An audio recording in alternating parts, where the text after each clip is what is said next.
you that may not have heard about Valerie and her wonderful husband, Mike, she is the Mother Teresa of what we do.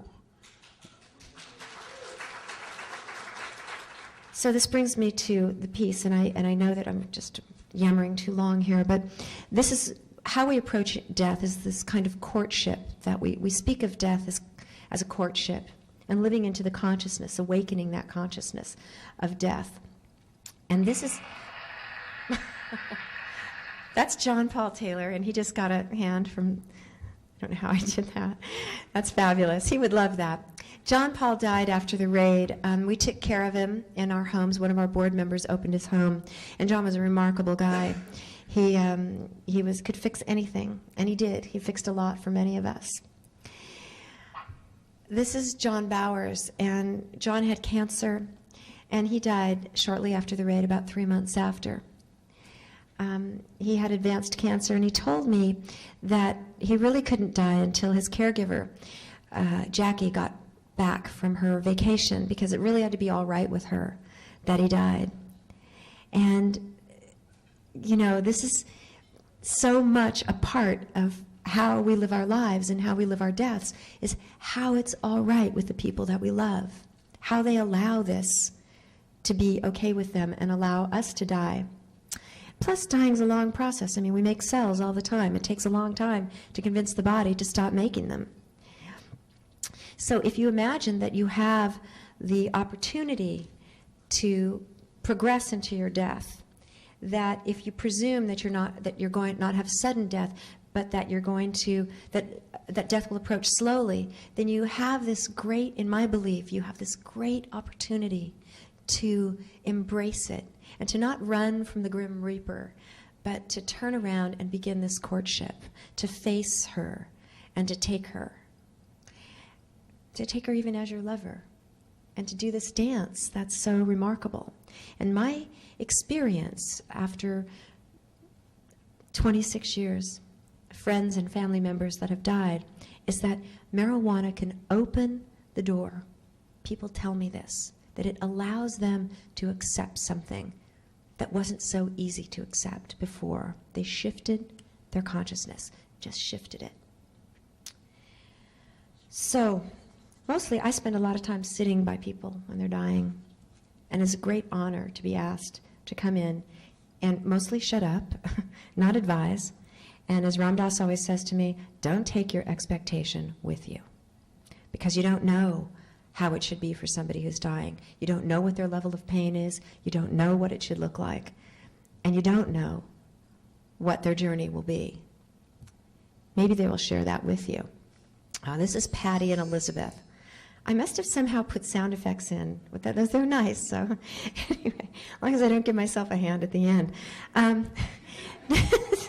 This is Patty and Elizabeth, and they're great teachers and mentors and friends. And Elizabeth had a beautiful death. Patty was a Jesuit monk for many years, and he left his teachings and brought his teachings to all of his friends.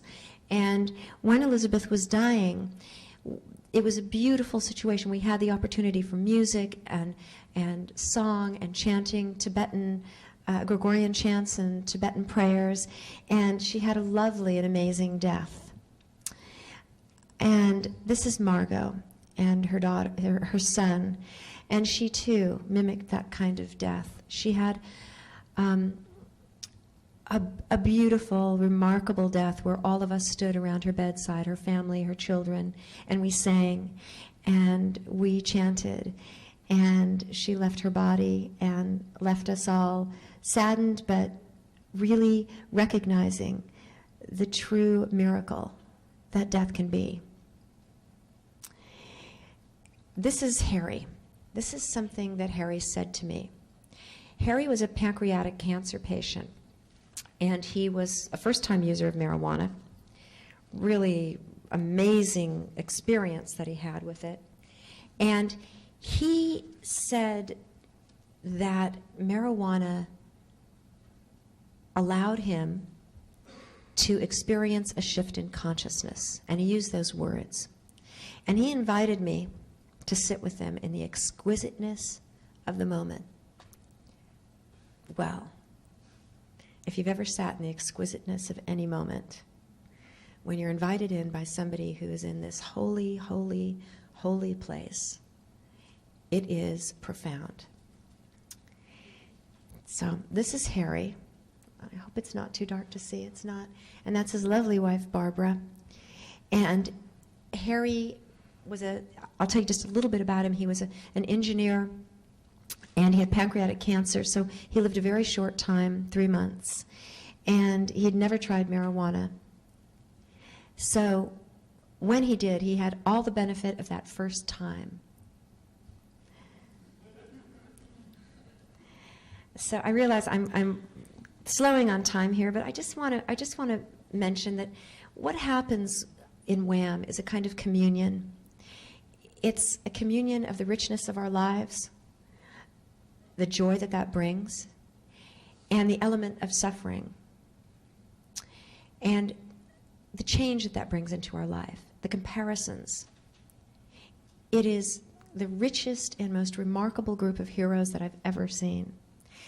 This team of members went and locked the DEA behind closed gates, locked them in, and bargained for our release. These are the kind of heroes that I get to work with.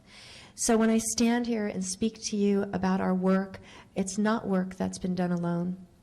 All of you have been part of it, and there are almost 200 people at home that have worked with us to bring this here, and 140 of our members have died, 23 since the raid.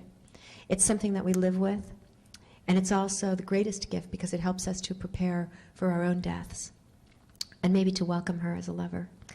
So I have so much more that I could talk about, but I won't waste time and cross into somebody else's. I thank you very much for having the opportunity to speak with you, and I also thank my friends and comrades in this movement.